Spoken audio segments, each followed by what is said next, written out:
کا سلسلہ جاری و ساری ہے، جو کہ 2 دن سے جو ہے یہ سلسلہ جاری و ساری ہے۔ خادمین حرم برف باری کے سلسلے میں جو ہے برف ہٹانے کا بھی جتنی ہو سکتی ہے ان سے کوشش کر رہے ہیں۔ کافی مقدار میں برف ہٹائی گئی ہے۔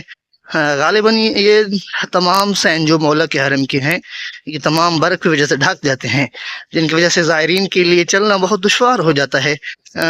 اس کے یعنی زائرین کی آسانی کے لیے یہ فوراً برف ہٹائی جاتی ہے، اور اس کے ساتھ ساتھ یہ جو گیلے میں بچھے ہوئے ہیں یہ بھی بچھائے جاتے ہیں تاکہ زائرین کو کوئی نقصان وغیرہ نہ ہو۔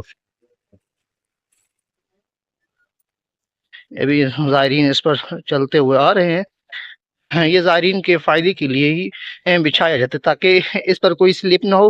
ہمیشہ یہ ہوتا ہے کہ بعض اوقات برف باری کے ہونے کی وجہ سے یہاں پر بہت سارے زائرین سلپ ہو جاتے ہیں، یا برف باری پہ جب بھی چلا جاتا ہے تو اس پر سلپنگ کی وجہ سے بہت سارے زائرین کو نقصان اٹھانا پڑتا ہے۔ اس وجہ سے حرم کے خادمین نے یہاں پر